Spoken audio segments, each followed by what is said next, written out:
News updates at the top and bottom of the hour. Who are you? News Radio 84 WHAS. Right now it's 67. I'm Paul Miles, News Radio 84 WHAS, with news on demand at WHAS.com and Facebook. Depend on it. Well, Father's Day is right around the corner, of course, and we're talking about dads. And in this case, some men being conflicted. I don't know exactly if it's generational or not, but there's a study out where men value paternity leave, but some are conflicted. And we saw that earlier this year with baseball when Mets second baseman Daniel Murphy faced criticism a lot from journalists and media guys about taking some days off and taking off even the opening day of baseball. Joining us to talk about this is workplace culture expert Michael Rose. Michael, good morning, and what are your thoughts about all this? What kind of information are we finding out here on paternity leave for dads? Good morning, and thank you for having me on again. Happy Father's Day to everybody out there. Thanks. Yeah, I mean, is this a matter of policy or a matter of resources, a matter of both? Few businesses are designed to have people away from the office. And I think most managers don't properly prepare the direct report to be able to take that time, not just for paternity or maternity, or just simply a simple vacation. But it's actually a good stress test for companies. If you own a business, it's a good question to ask yourself. Can your company run without a key employee for 3 months? This is a really good question, Michael, and it's not like you don't have at least 9 months to prepare. Hello? Yeah, I'm not going to say this isn't an accident, right? But first, this just doesn't happen, right? I mean, we have 9 months or more to prepare and plan for this. And so there should be plenty of time to properly plan and work with the dad and the family, in this case, to take extended time to spend with his family.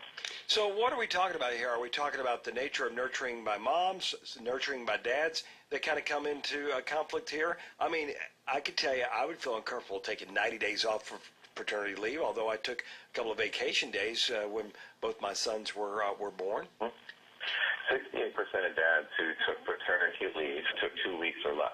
So I think you're right in there. And most dads surveyed thought that amount of time was appropriate. When my children were born 9 and 14 years ago, I own my own business as I do today, and I took less than 2 weeks. But I was available. I didn't take all the time off that we're seeing here is 2, 3, 4 months. But I was definitely there and available to fulfill whatever role I needed to fulfill at the time. So therefore, men value it, but I think they're just conflicted by it. Well, so Tony did mention the whole Daniel Murphy thing. I'd like to get your thoughts on that, Michael, personally, if you don't mind. Sure. Yeah, in this particular case, second baseman Daniel Murphy faced a lot of criticism, as you said, for missing the first 2 games of the season for his child's birth, and obviously the stakes are very high there. It's about workplace performance, let's call it that. But I'd also say that the stakes are very high for small businesses too, for people who need to take extended time off. As I mentioned, most businesses are not designed this way. So with that in mind, more pressures than ever in running a business, small or large for that matter. Not just with what we're talking about here with paid or not paid family medical leave, but also, as we talked about in the past, stress in the workplace, new minimum wage in Seattle at $15 an hour overtime, the new health care reforms. I run a small business every day, and I understand these pressures, and that's why, I had to design a methodology just for my own use, which is what I call ROE, Return on Energy Powers ROI, which is my book. And it provides a framework that everyone can get on the same page in the company in order to build a stable foundation for owners who value both culture and profit. Well, I feel like I'm kind of walking on eggshells here because, you don't want to come across as sexist, but, there's some nurturing and there's some nature involved, I think, with women being home for a time, particularly if they're breastfeeding, those kinds of issues. Now, the other things, working out, the getting up at night and feeding and changing diapers and all those kinds of things are important, I think, for both men and women, certainly. But I do think that there is, that conflict is, I don't know if it's natural or not, or if it's brought about by our Western culture, or what do you think? Yeah, is it a matter of being a good man, good dad, good employee, good breadwinner? I mean, I think men sometimes define themselves by their career. No question. And with that, there's a huge conflict. But being a good man is not just being there for the birth, but being there for the life events, too. We here in my company, Mojo Media Labs, encourage employees to go to baseball games, go to dance recitals, So therefore, birth is definitely important to the topic we're talking about now, without question, but it doesn't end there.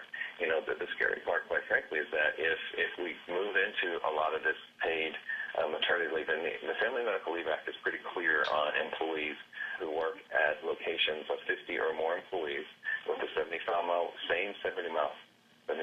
radius, have up to 12 weeks of unpaid leave per year. But, the scary thing is from the employers, I think, is that what if people have a baby every year or two? Do they take 25% off of their time a year? Exactly. Along with vacations and holidays? It's an interesting question.